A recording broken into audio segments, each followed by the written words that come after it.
queremos saudar os amados irmãos e irmãs com a graça e a paz do nosso Senhor Jesus Cristo. Eu convido os irmãos e irmãs a se colocarem em pé. Nós vamos ler nesse instante o Salmo 135, os 3 primeiros versos, onde a palavra de Deus diz assim: Aleluia! Louvai o nome do Senhor, louvai os servos do Senhor, vós que assistis na casa do Senhor, nos atos da casa do nosso Deus. Louvai o Senhor, porque o Senhor é bom. Cantai louvores ao seu nome, porque é agradável. Oremos ao Senhor. Senhor Deus e Pai, bom é estarmos na tua presença. Nós queremos te pedir a Deus que todos os irmãos e irmãs aqui experimentem, ó Deus, essa manifestação graciosa da tua presença em nossos corações. E que juntos, Senhor, irmanados na nossa fé, num só corpo, ao Pai, nós possamos te cultuar e o fazer em espírito e em verdade. Venha, ó Deus, dirigir cada ato desse culto, aperfeiçoando, ó Deus, cada um, de tal maneira que eles sejam agradáveis na tua presença. Fica conosco, fala conosco através desse culto, ó Deus, é o nosso pedido agradecido, em nome de Jesus. Amém. Nós vamos entoar a Deus o hino anunciado na noite, Reino do Eterno Deus.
Vamos permanecer em pé e vamos juntos ler o Salmo 95, do verso 1 ao verso 6, conforme está em nosso boletim.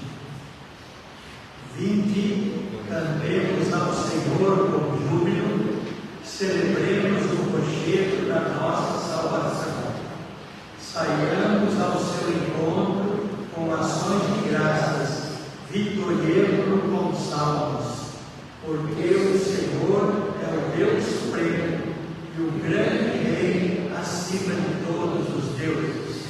Nas suas mãos estão as profundezas da terra e as alturas dos montes lhe pertencem.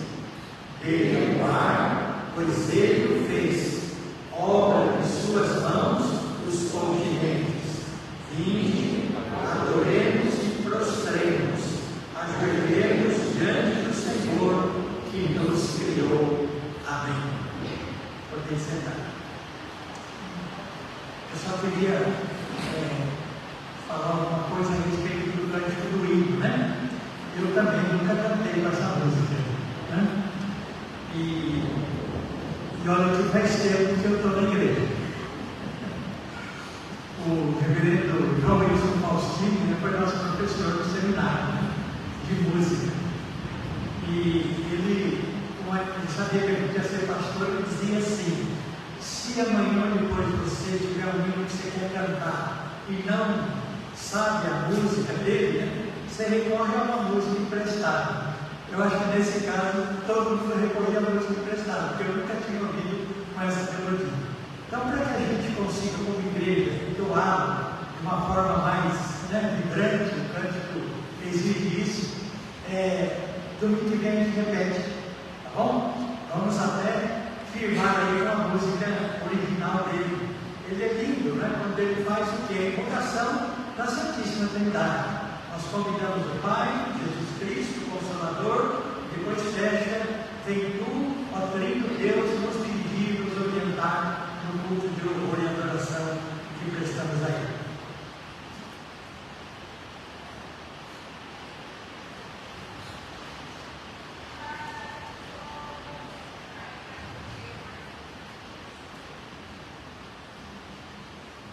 Momento de confissão de pecados.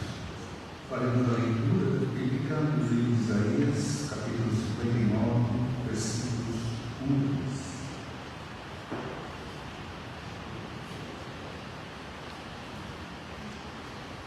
Eis que a mão do Senhor não está encolhida, para que não possa salvar, nem surdo seu ouvido, para não poder ouvir. Mas as vossas iniquidades fazem separação entre vós e o vosso Deus, e os vossos pecados encobrem o seu rosto de vós, para que vos não ouça. Nesse momento, vamos de oração de confissão de pecados, vamos pedir a Deus que nos perdoe e vamos curvar nossas mãos e oração contínua. Vamos fazer oração silenciosa aqui, a Deus, perdão pelos nossos pecados, pelas nossas faltas. Oremos.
Graças e paz, irmãos. Como os irmãos perceberam, o João está bem fraquinha. Então vamos fazer o favor de cantar com alegria, cantar com reverência, cantar com o nosso Deus. Vamos ficar de pé, irmãos, para a gente louvar o nosso Deus. E com toda a nossa força, com toda a nossa voz, porque é para Deus. Então, vamos começar entoando. O primeiro cântico vai ser o Estamos Aqui, Senhor, CDP 16. Vamos projetar ele também. Com força, com adoração, com reverência, vamos louvar o nosso Deus.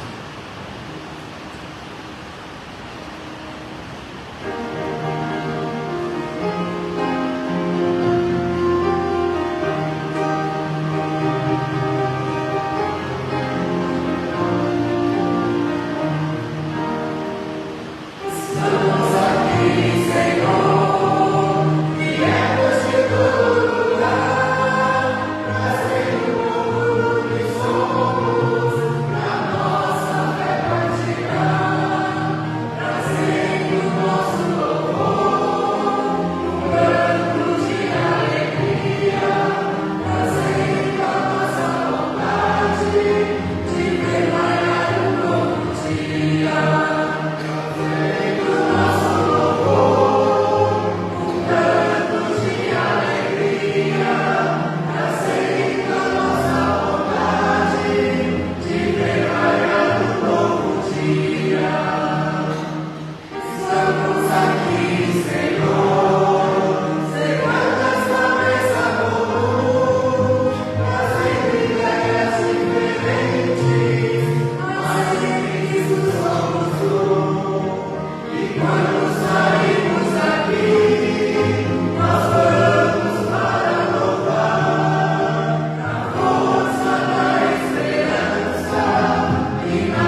coração de ofertar, estar no caso de paz. Enquanto ofertamos, vamos cantar a primeira e quarta estrofe no cântico Em Tudo as Tuas Mãos. Até que os povos, 2 3. Primeira e quarta estrofe.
Vamos nesse momento orar, agradecendo e intercedendo a Deus.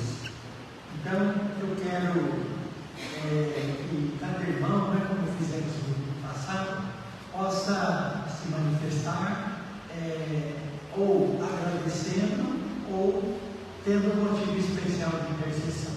Então, se o irmão, a irmã, tem algum motivo especial de gratidão, eu queria que você desse um sinalzinho com a sua mão apenas, motivo especial de gratidão. Alguém tem um pedido especial que quer colocar no altar do Senhor nesse instante? Levante também as suas mãos. Amém. Vamos curvar as nossas cabeças agora e orarmos ao Senhor. Senhor Deus e Pai, em cuja presença estamos, nós queremos agora nos colocar no teu altar de modo especial, primeiro para manifestar a nossa alegria, manifestar a nossa gratidão diante de tantas bênçãos que temos recebido. Aceita, Senhor, a gratidão da tua igreja, a gratidão daqueles irmãos, Senhor, que nesse instante se lembraram de bênçãos recebidas. Louvado, engrandecido e glorificado seja o teu nome. Aceita a gratidão do mais profundo do nosso coração e que esta alegria permaneça em cada uma de nossas vidas. Ó Pai, nós queremos agora também nos irmanarmos com aqueles que sofrem, com aqueles que estão colocando a Deus pedidos no teu altar.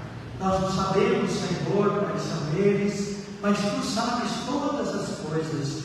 Tu que sondas e conheces os nossos corações, ouve, ó Deus, as nossas orações agora. Ouve de tal maneira, Senhor, que os nossos corações sintam aquele refrigério da tua parte, ó Deus. Sintam, ó Deus, que podem verdadeiramente confiar no Senhor. E nós pedimos que a tua presença marque profundamente estas vidas nesse instante. Ó Deus amado, a tua palavra nos garante que na tua presença há delícias perpetuamente.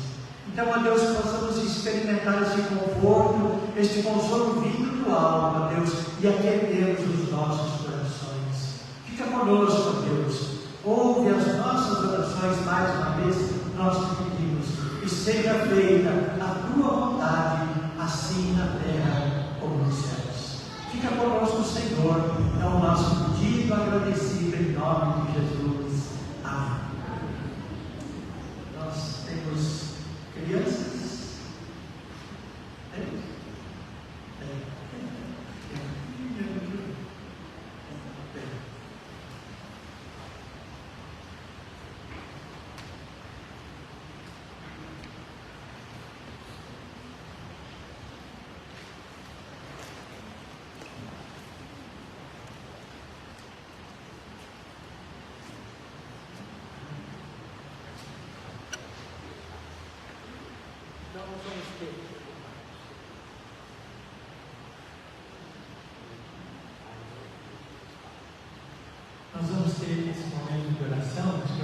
vão descer, né? Por causa do tempo, mas hoje já está mais representativo, né? Tem aqui, tem os maiores, né? Eu ia falar dele quando eu era dessa altura, nunca fui, né? Eu não tinha essa idade. Eu já ficava meio constrangido de ir para ele, sabe? Já não gostava muito, não. Desse tamanho nunca fui, olha, maior que eu. Mas é muito importante nós termos os nossos filhos, né? Criados na casa do Senhor, trazidos à casa do Senhor. Né? A palavra tem promessas especiais para os nossos filhos. Né? Hoje eu já tenho não só um casal de filhos, mas tenho 4 netos, né? Neto já bem criado também. E como é bom a gente ver a nossa família aos pés do Senhor. Como é bom a gente ver os nossos filhos se desenvolvendo como a palavra fala, estatura, sabedoria, graça diante de Deus e diante dos homens, firme nos caminhos do Senhor. Isso tudo começa quando? Começa na semeadura, lá desde a mais tenra idade. Então vamos orar, né, como igreja, pelas nossas crianças, para que tenhamos mais crianças aqui, mais oportunidades de semear a boa semente da palavra em terras tão férteis como são os corações das crianças. Então, como igreja, oremos ao Senhor agora pelas nossas crianças. Oremos ao Senhor.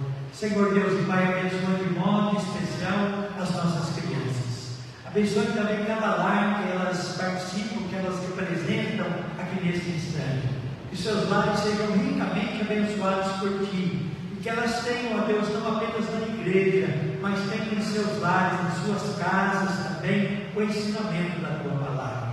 Segura bem firme a mão de cada um deles, para que eles experimentem um desenvolvimento pleno na Tua presença, debaixo da Tua graça.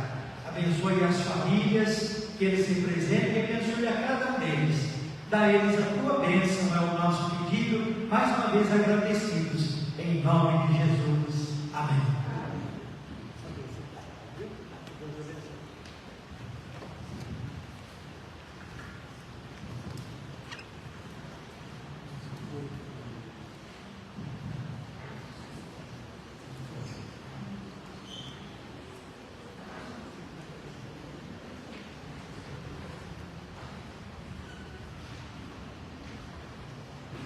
Eu, quando estava no momento de louvor, eu disse para o presbítero Wilson, eu me sinto privilegiado, porque hoje nós cantamos 3 cânticos cujos autores estão vivos e eu os conheço.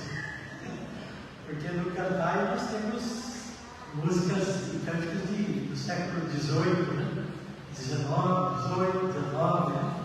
E esses 3 cânticos, o autor do primeiro, o reverendo Valdomiro, né, pastor jubilado da nossa igreja, nosso colega de ministério, eu sucedi no meu primeiro pastorado lá em Guarulhos, o reverendo Valdomiro Pires de Oliveira.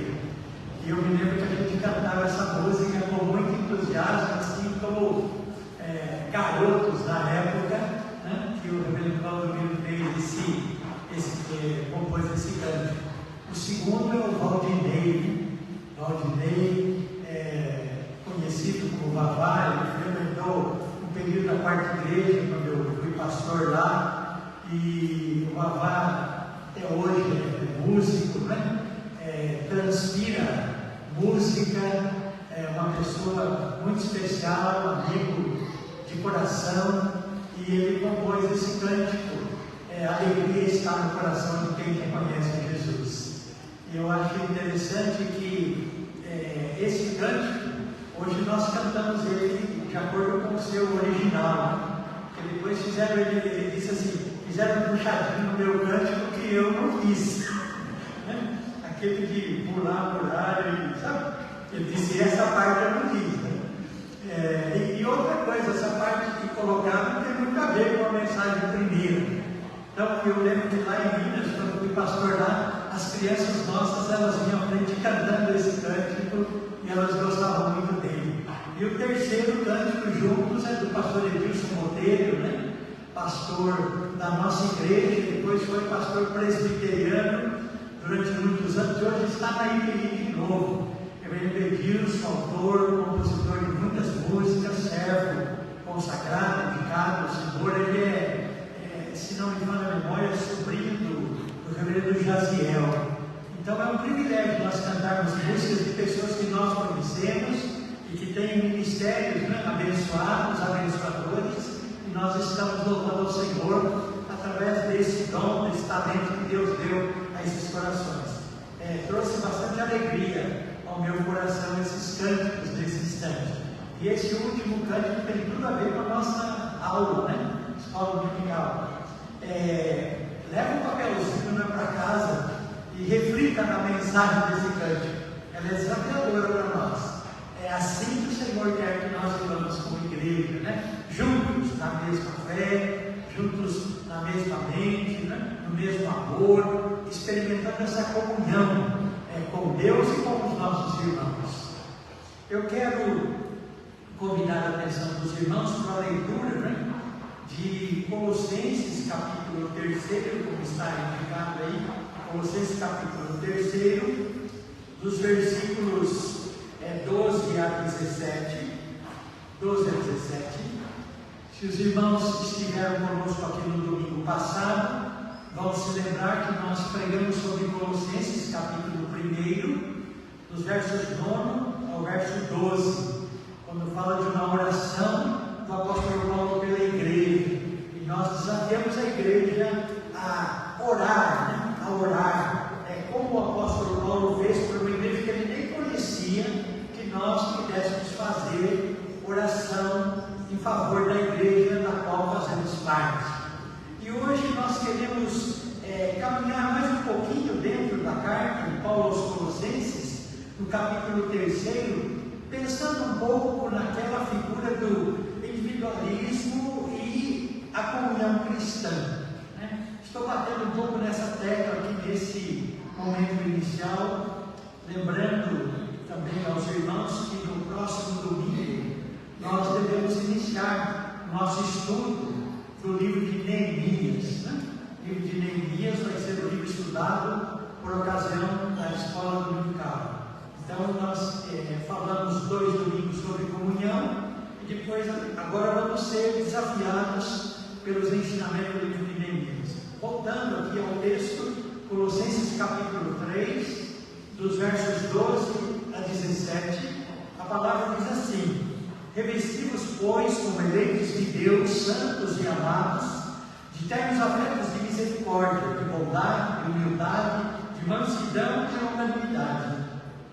Suportai-vos uns aos outros, perdoai-vos mutuamente, caso alguém tenha motivo de queixa contra outrem, assim como o Senhor vos perdoou, assim também perdoai vós. Acima de tudo isso, porém, esteja o amor, que é o vínculo da perfeição. Seja a paz de Cristo árbitro em vosso coração, a qual também fostes chamados em um só corpo, e sede agradecidos.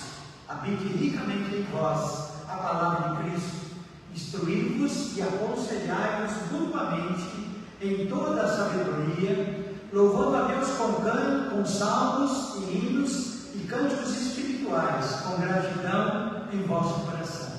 Em tudo o que fizerdes, seja em palavra, seja em ação, fazei-o em nome do Senhor Jesus, dando por ele graças a Deus Pai.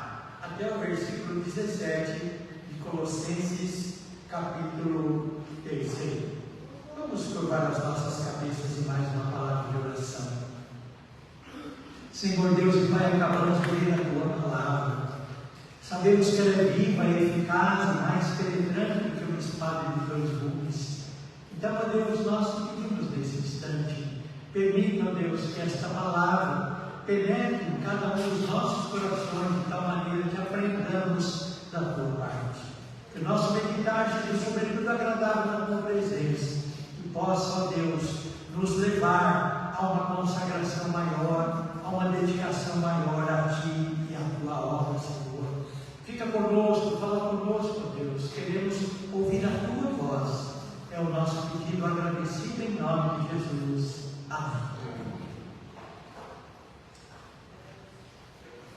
Como eu havia falado no domingo passado, no capítulo 1, que Paulo estava intercedendo pela igreja, uma igreja que ele não conhecia. Paulo estava na prisão, né? E aqui é interessante que ele recebe, né, uma informação sobre a igreja, e aí toma essas atitudes de escrever essas cartas.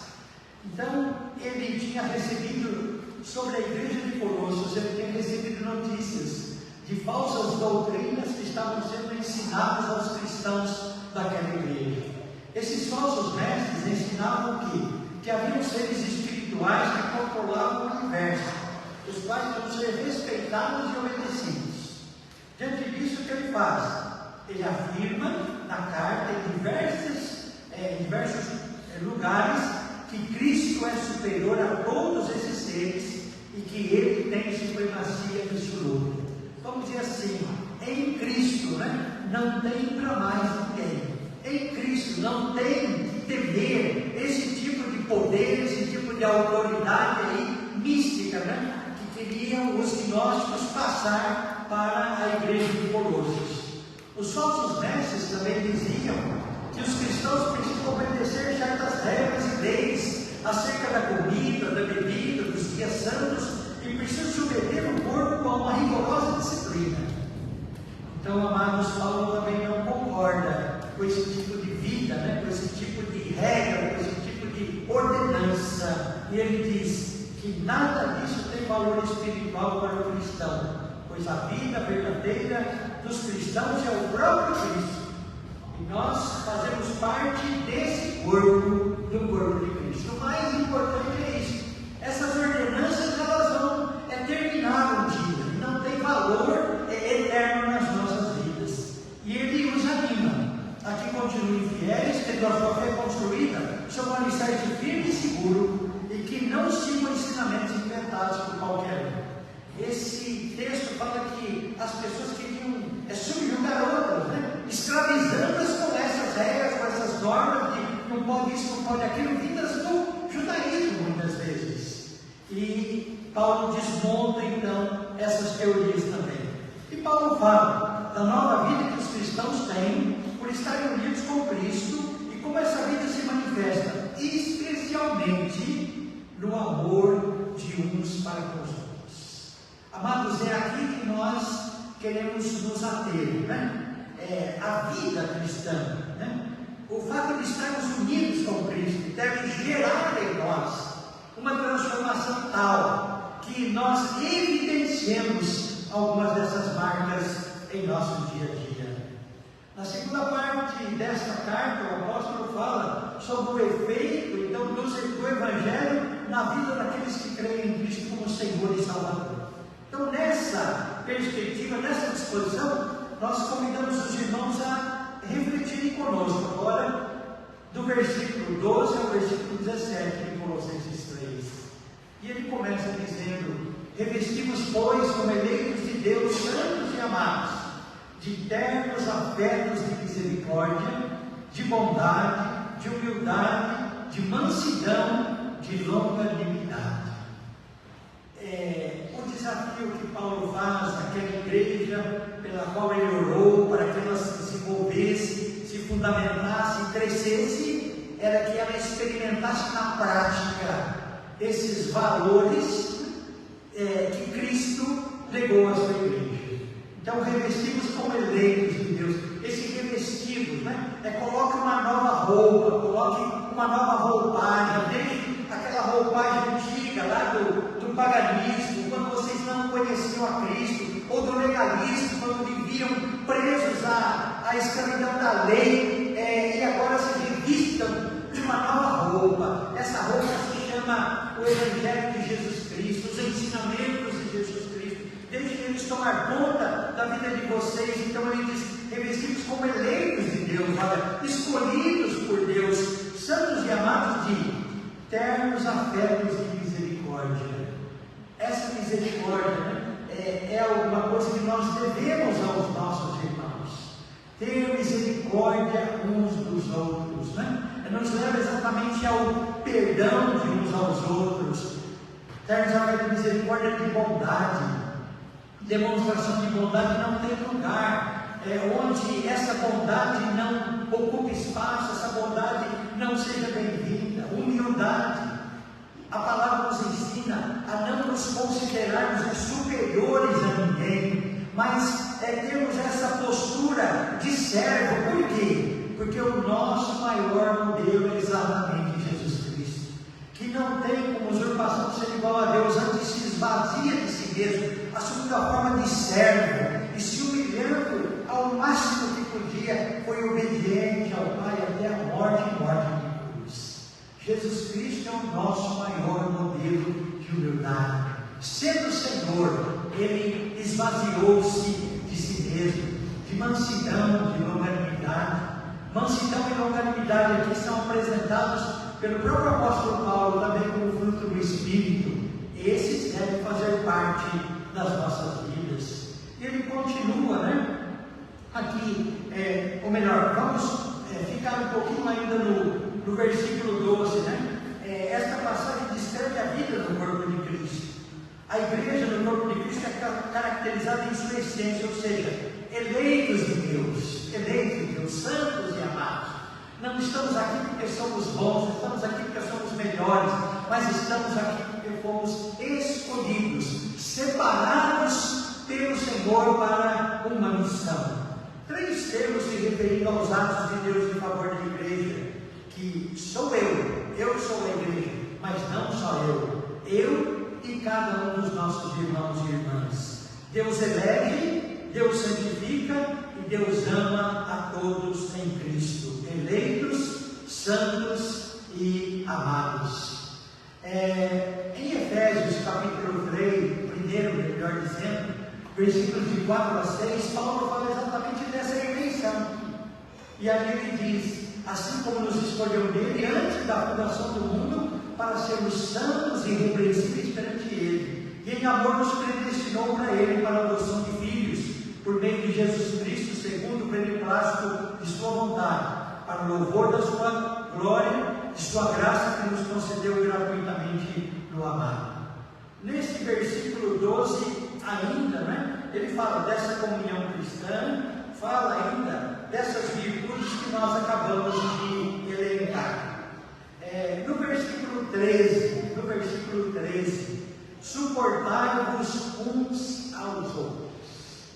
Amados, quando pensamos nesse suportar-vos uns aos outros, vem à nossa mente 2 ideias, O que é suportar uns aos outros? Alguém logo pensa em suportar alguém que não seja muito fácil de se relacionar, suportar alguém que pense diferente, que tenha gostos diferentes, que tenha opiniões diferentes e às vezes querem fazer essas ideias prevalecerem. Então o texto nos convida a suportar, mas o suportar também ele tem um significado de dar suporte, de ajudar, de suprir uma necessidade.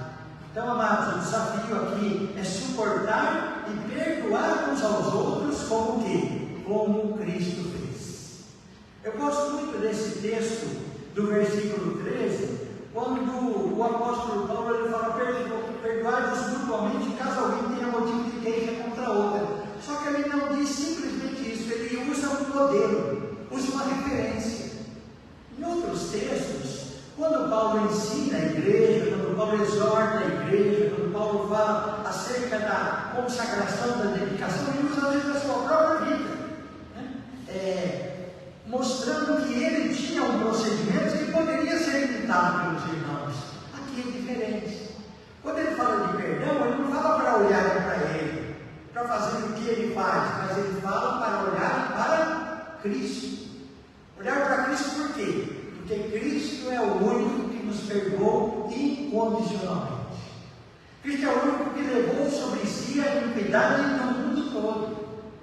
Então, o modelo que nós temos aqui, ele não permite que nós coloquemos alguma justificativa para não perdoar. Por quê? Porque ele diz: assim como o Senhor vos perdoou, perdoai vós. E como o Senhor nos perdoou? Incondicionalmente. Às vezes nós até queremos perdoar, mas nós queremos colocar uma série de condições. Olha, mais, né, não torna novo. Quando Jesus fala a Pedro, né, responde a Pedro sobre essa quantidade de vezes que eu devo perdoar meus irmãos, alguns querem levar até o pé da letra, fazendo cálculo dos 70 vezes 7, mas ele quer mostrar ali para nós que não há limites para o perdão que devemos às pessoas. Agora, convenhamos, é difícil perdoar uma vez que seja? É difícil? Eu acredito que seja muito difícil, sim, sabe? Principalmente naqueles casos em que você acha que você tem razão, que a pessoa está errada, né? Ele que fez alguma coisa contra você.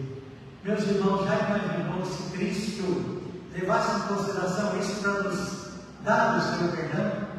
Se Cristo levasse em consideração a recíproca da nossa parte, levasse em consideração algo que tenhamos feito para merecer, para receber o perdão, amados, esse perdão de Jesus Cristo, e o perdão que devemos dar uns aos outros, é incondicional. Incondicional. Quando uma pessoa te fere, quando uma pessoa te ofende, quando uma pessoa faz alguma coisa má contra você, pare e pense um pouquinho. O que vai no coração dessa pessoa? Muitas vezes essa pessoa está vivendo, como diz a palavra, infiel de amargura. Esta pessoa está vivendo uma situação terrível. Por isso ela faz aquilo. Por isso ela não pode produzir alguma coisa melhor. Então, amados, esta pessoa é digna, né, da nossa piedade. Essa pessoa é digna e merecedora da nossa oração. Por quê? Para que Deus mude o seu interior. Quando o Provérbios ensina que a boca fala do que o coração está cheio. Quem é capaz de ofender, de ferir, de magoar, o que tem dentro do seu coração? Por certo, alguma coisa terrível. Por certo, está vivendo um momento muito difícil. Então, qual é o nosso papel? O nosso papel é perdoar. O nosso papel é mostrar, né, aquilo que Cristo fez em nossas vidas. E o texto, ele continua, né, dizendo aqui, aceitá-los como são e ajudá-los. Perdoar não é carregar fardos desnecessários. Me vem à mente aqui uma experiência também de pastoreio, né, onde naquele momento da celebração da ceia do Senhor, pessoas se sentiam ali constrangidas a não participar, né? Constrangidas e não participavam da ceia do Senhor. E chegou assim ao nosso conhecimento de uma determinada pessoa que havia tido um problema em família com um irmão seu, irmão carnal, e que há muitos anos não participava da ceia porque não conseguia perdoar aquele irmão. Então, meus irmãos, veja que situação difícil, né? Cada participação na ceia vinha à memória daquela pessoa, aquele problema, aquela dificuldade, aquela da sinceridade dela de um lado, né? Estava sendo sincera diante do Senhor. Ela estava em pecado, ela estava com aquilo entristecendo o seu coração. Mas por que carregar durante tantos anos essa tristeza? É interessante observar que o Senhor, só o Senhor, pode mudar essa situação. Então, não vamos permitir, né, que situações dessa natureza, de inimizades, né, prosperem em nossas vidas. De acordo com a palavra, a inimizade, ela é obra da carne. Obra da carne. E esse perdão que o Senhor nos ensina é o que Ele deu a cada um de nós. Deu independente do que somos ou fazemos, Ele nos perdoa. Se nós confessarmos, se nós pedirmos, Ele nos perdoa. Então, amados, o ensinamento aqui, ele é um ensinamento que serve para que nós não deixemos isso tomar conta, né? Se alinhar aqui em nosso coração e nos impedir de ter a melhor comunhão com Ele. Nós encontramos ali no livro de Isaías, capítulo 59, né, os versículos 1 e 2, ele fala da mão do Senhor não está encolhida, nem no seu ouvido surdo, mas ele diz ali no complemento as vossas iniquidades fazem separação entre vós e Deus. Quando eu deixo de perdoar o meu irmão, as minhas orações não passam do teto. Quando eu deixo de perdoar, eu não experimento comunhão com o Senhor. Por quê? Porque as nossas iniquidades nos separam do Senhor. Nos separam do Senhor. De modo que nós não experimentamos aquela intimidade com Ele, aquela alegria em poder adorá-lo, poder louvá-lo. Mas, amados, se nós confessarmos, Ele perdoa. Se nós perdoarmos, Ele se alegra, Ele restabelece a alegria dos nossos corações. Nós temos no texto bíblico o relato da oração de Davi, Davi, no seu pecado, confessando ao Senhor o seu pecado. E o que acontece? Ele fala da tristeza que corroía lá, que marcava profundamente a sua vida, mas ele fala do perdão que ele recebe do Senhor. É interessante que muitas vezes nós, quando olhamos para a figura de Davi, quando olhamos para a figura de Pedro, quando olhamos para algumas figuras destacadas na Bíblia e que precisaram receber do Senhor esse perdão, às vezes nós, na nossa autossuficiência, pensamos assim: eles não mereciam perdão. Amados, e nós, será que merecíamos? E nós, será que merecíamos? Então, é muito importante que nós olhemos para Jesus. E olhando para Jesus, nós aprendamos a perdoar. No versículo 14, acima de tudo, porém esteja o amor, que é o vínculo da perfeição. Ou seja, o amor tem que marcar as nossas vidas. E não adianta falar do amor e não experimentar esse amor. Falar do amor e não viver esse amor. Verso 14, ainda como característica da vida nova e em comunhão, devemos evidenciar o amor que está acima de tudo. E aqui tem uma dupla, o amor e a paz, no verso 15, a paz de Cristo, que devemos não apenas experimentar, mas desejar para os outros, essa paz de Cristo, essa paz que eu não tenho se eu não perdoar, essa paz que eu não tenho se eu estiver em dívida com o Senhor. A palavra nos ensina a buscar essa paz, a experimentar essa paz. E no verso 16, habite ricamente em vós a palavra de Cristo, instruí-vos e aconselhar-vos mutuamente em toda sabedoria, louvando a Deus com salmos, hinos e cânticos espirituais, com gratidão em vosso coração. Versículo 16, nós temos uma nova liturgia do serviço sagrado, a ser observado por quem? Pela igreja. Paulo estava se dirigindo a uma igreja específica, mas essa palavra chega até nós com o mesmo valor, com o mesmo significado. A nova liturgia, qual é? A nova liturgia é exatamente que Cristo habitar em nossos corações, e nós evidenciarmos isso. Habite ricamente a palavra de Cristo em vós, instruí-vos e aconselhar-vos mutuamente. Amados, que dificuldade nós temos às vezes, de instruir. Por quê? Porque às vezes a nossa instrução, muitas vezes, ela não é aceita pelas pessoas. A nossa instrução, a nossa orientação não é aceita por quê? Porque a pessoa não está preparada para receber aquela orientação, para receber aquela instrução. Ou às vezes porque na nossa vida de comunhão nós não temos esse conhecimento, não temos essa liberdade para exercitarmos aqui nesse instruídos e aconselharmos.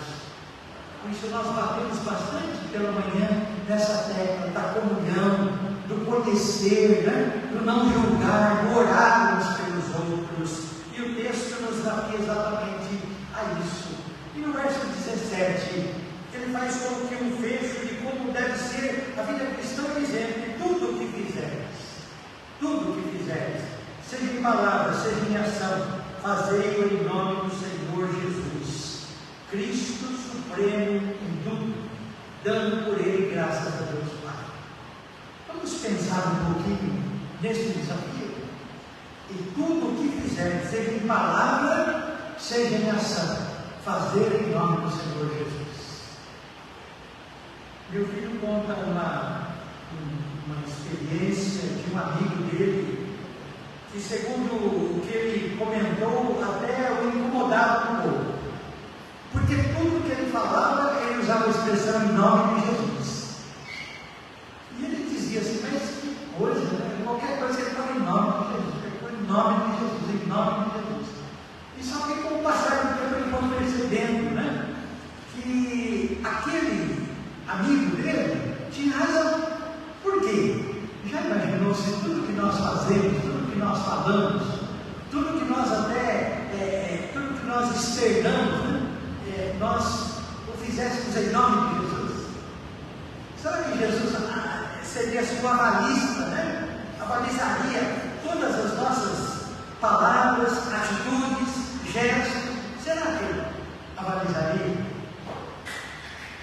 Seria uma coisa boa, né, para nós termos na nossa mente, na nossa consciência. Fizemos alguma coisa lá. Eu penso que muitas vezes o nosso relacionamento familiar, né? Relacionamento familiar, eu sou casado há apenas 47 anos com a mesma esposa, né? 47 anos. Eu acho que a situação devia estar redondinha, né? Mas de vez em quando escapa alguma coisa. Por que escapa? Porque a nossa intimidade, né? A intimidade, ela acaba sendo uma faca de dois gumes. Por quê? Porque essa intimidade, quando é boa, é uma maravilha. Mas essa intimidade também, ela nos dá eu diria assim, uma liberdade, né? Para ser assim, verdadeiro e às vezes passar desse verdadeiro, né? Querer ser mais realista que o rei. Então é interessante que às vezes aquela pessoa que nós mais amamos acaba sendo ofendida por nós. Acaba sendo ofendida por nós. É comum às vezes surgir uma situação, nossa, o que aconteceu?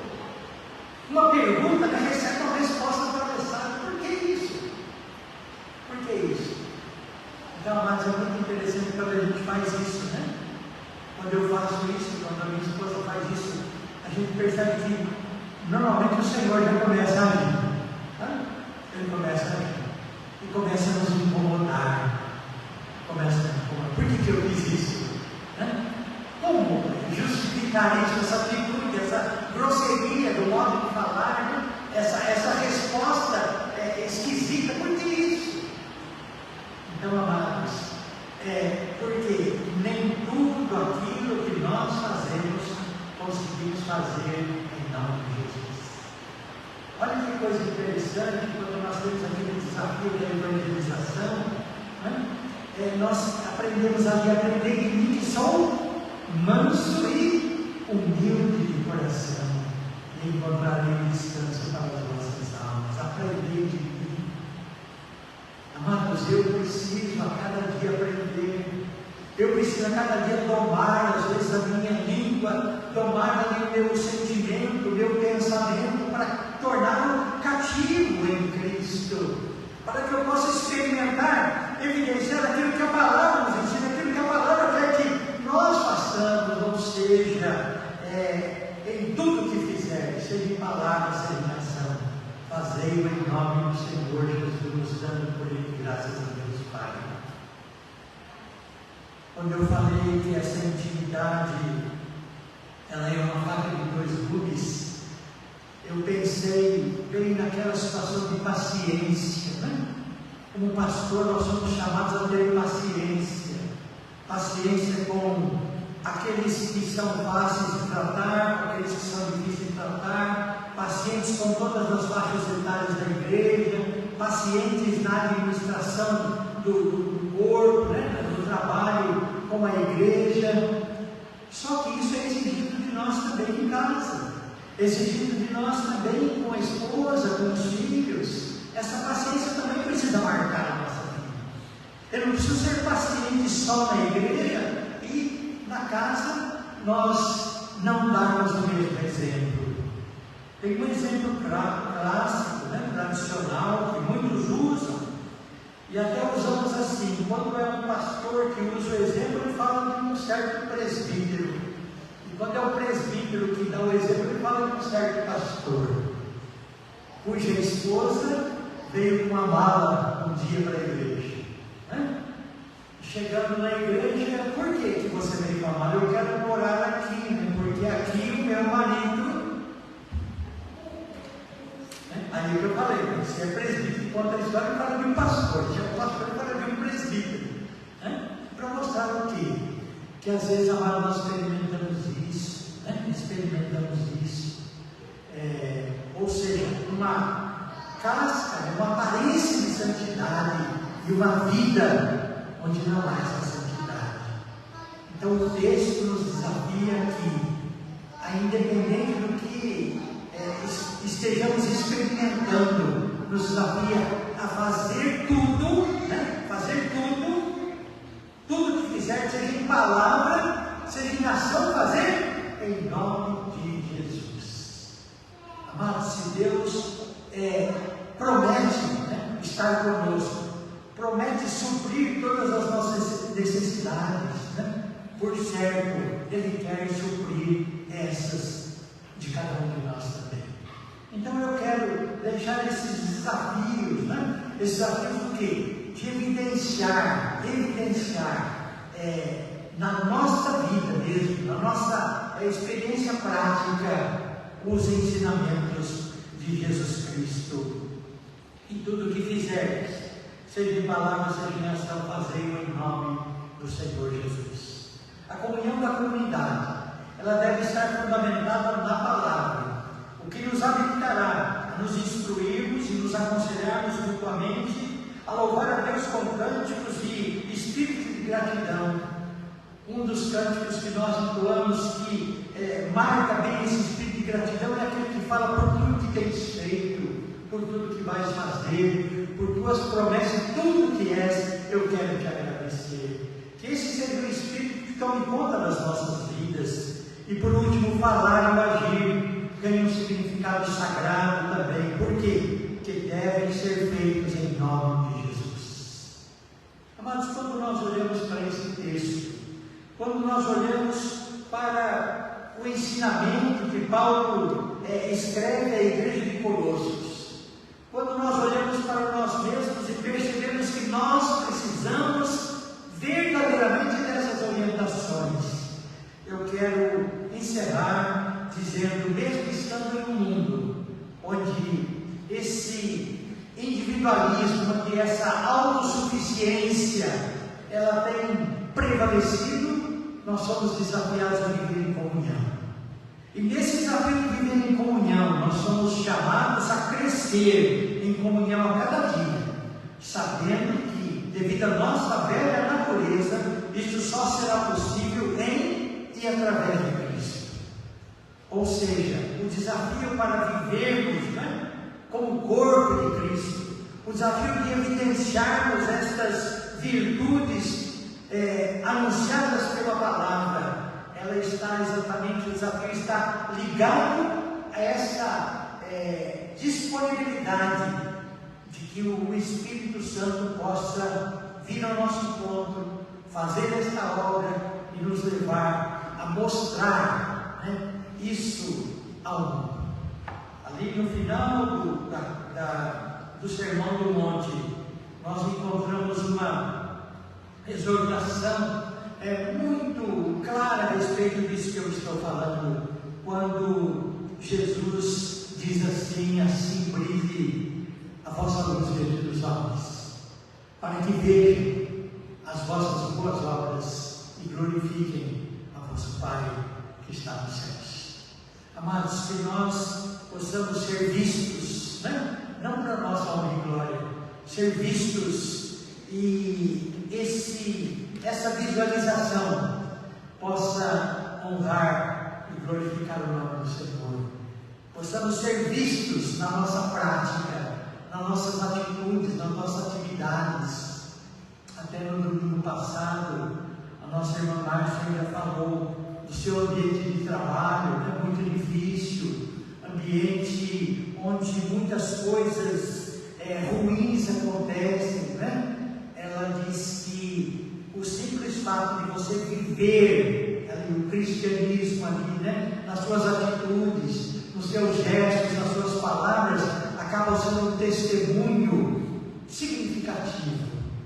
E amados, isto é fato, isto é verdade. Por quê? Porque às vezes, sem falarmos especificamente do Evangelho para alguma pessoa, essas atitudes nossas podem fazer com que as pessoas percebam algo diferente. E no perceber algo diferente, ao termos contato com elas, podemos falar a respeito dessa razão, dessa esperança, dessa diferença que existe em nós. Então, que Deus nos abençoe. Que Deus nos abençoe de tal maneira que estas marcas, né, estejam presentes em cada uma das nossas vidas. Vamos curvar as nossas cabeças e mais uma palavra de oração. Senhor Deus e Pai, aqui está a nossa vida, ó Deus, colocada no teu olhar. E ó Deus, quando nos colocamos diante da tua palavra, somos como que colocados diante de um espelho que revela efetivamente o que somos, um espelho que revela verdadeiramente aquilo que sentimos. E ó Pai, nós nos sentimos, ó Deus, amados por Ti, porque apesar destas falhas, apesar desses comportamentos, desses procedimentos, Tu nos amas. Tu nos amas e oferece o perdão. Tu nos amas e oferece uma nova roupagem, nos oferece uma nova vida, ó Pai amado. Então nós queremos pedir nesse instante, tenha misericórdia de cada um de nós. Aperfeiçoa, Senhor, a cada uma das nossas vidas, ó Pai, de tal maneira que possamos viver, ó Deus, firmados na Tua palavra, alicerçados nela, mas que possamos experimentá-la na prática, que possamos testemunhá-la através das nossas vidas. Ó Pai, vem nos capacitar, vem fazer com que possamos dar esse testemunho, Senhor, onde quer que o Senhor nos colocar. Tem misericórdia de nós como igreja, tem misericórdia de nós como povo Teu, ó Pai amado, e dá-nos esta bênção. É o nosso pedido, mais uma vez, agradecido em nome de Jesus. Amém.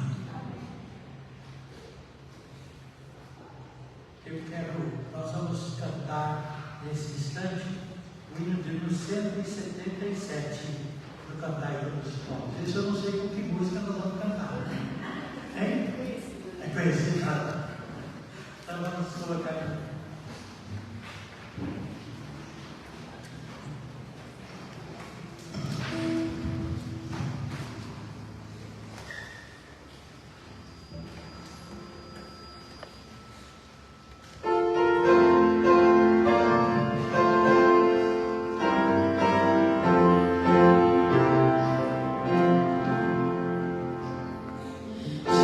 Jesus,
Mas quando nós estávamos preparando a liturgia do culto, né, nós nos deparamos aqui com esse hino 177.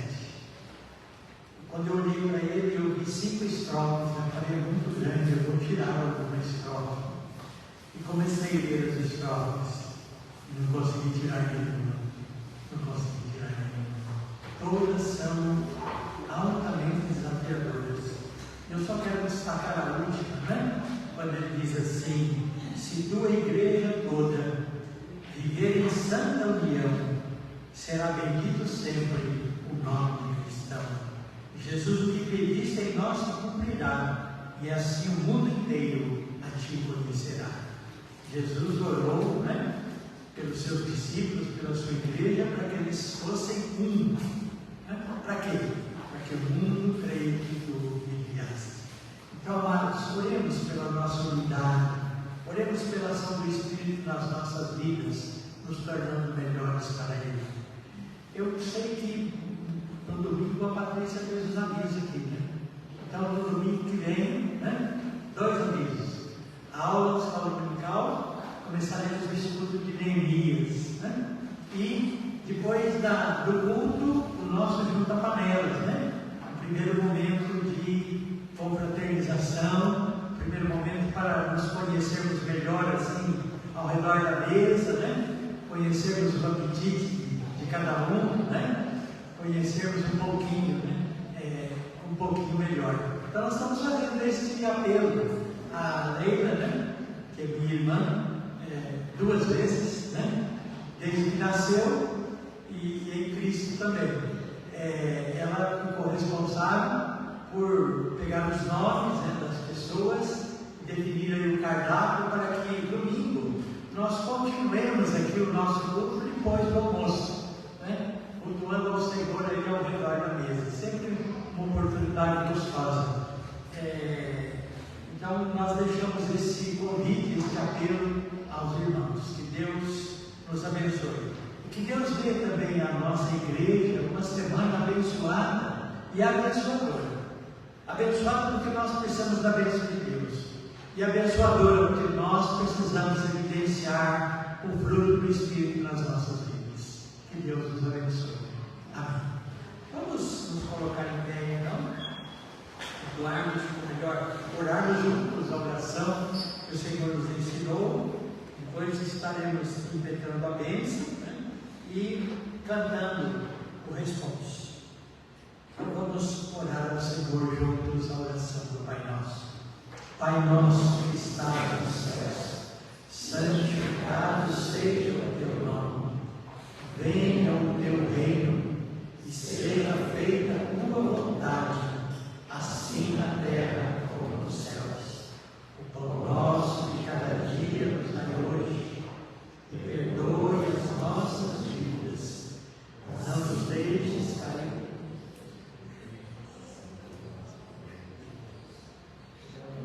Deixa cair em tentação, mas livra-nos do mal, pois teu é o reino, o poder e a glória para sempre. Amém.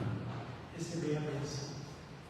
Que a graça de nosso Senhor e Salvador Jesus Cristo, o amor de Deus nosso eterno e bendito Pai, que a bênção, a comunhão e as consolações do Santo Espírito estejam e permaneçam em cada uma das nossas vidas,